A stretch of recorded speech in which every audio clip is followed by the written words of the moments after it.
Est-ce qu'il est tiré par le neuf ou par l'existant aujourd'hui, des choses? Alors, le problème avec le c'est pas tant un problème, c'est qu'on a aujourd'hui en prescription plus de 12 000 logements connectés avec ce que je viens de montrer. Et à peu près tous les promoteurs sont représentés dans les logements en question. Il n'y en a pas un qui n'a pas croqué la pomme, plus ou moins après. Le problème, c'est qu'entre le moment où vous le dites et le moment où les programmes sortent de terre, il se passe du temps.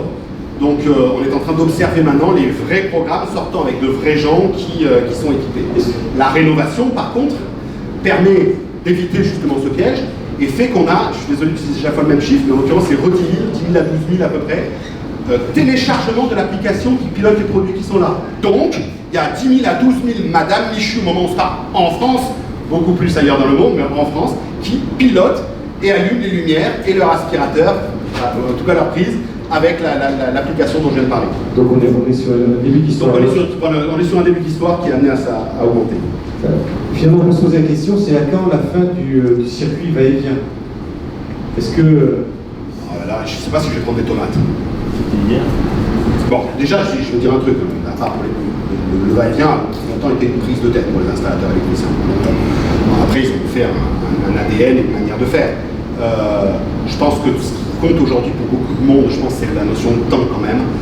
Et quand on a la possibilité de créer un va-et-vient en faisant, globalement c'est ce que j'ai fait chez moi, c'est-à-dire que vous prenez une commande sans fil, vous l'approchez de la commande filaire intelligente bien sûr, tape, et le produit sur lequel je viens de taper fait la même chose que sur le produit sur lequel je me suis servi pour taper, je ne sais pas si je suis clair.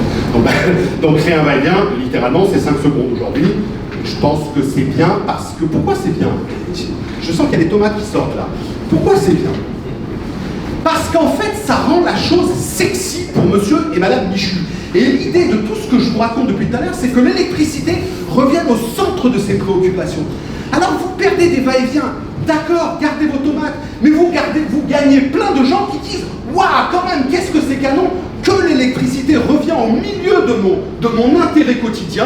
Et du coup, qu'est-ce que je vais appeler les installateurs pour faire grandir, évoluer mon installation, etc. Parce que, certes, Madame Michu n'a pas besoin de vous pour le tap-tap-tap, mais pour faire l'infrastructure dont je parlais tout à l'heure qui le rend possible, elle a, bon Dieu, fichu plus que jamais, encore plus que jamais besoin de vous. Alors, donc, je ne sais pas si je réponds, mais j'y crois vraiment à ce que je raconte là, c'est important. On fait trop de raccourcis des fois dans notre barque entre nous, à nous envoyer les invectives, alors que ce qu'on a à gagner est infiniment plus grand que ce que potentiellement on peut perdre ponctuellement. Mais envoyez-moi les tomates, si vous voulez. Finalement, Philippe va intervenir, mais y a-t-il un sens à se spécialiser dans l'installation d'équipements connectés? Comment vous voyez les choses? On parle de l'installateur finalement. Moi je dis oui. Je pense qu'il faut à minima créer une cellule au sein d'une entreprise quand on a la taille critique, ou, j'en reviens au partenariat que vous évoquiez tout à l'heure, s'associer avec des gens dont c'est le métier. Et en s'associant avec des gens de métier et en les regardant faire, on finit par acquérir l'expérience aussi et un jour être capable de le faire. Donc c'est toujours gagnant dans tous les cas. Voilà, merci Emmanuel.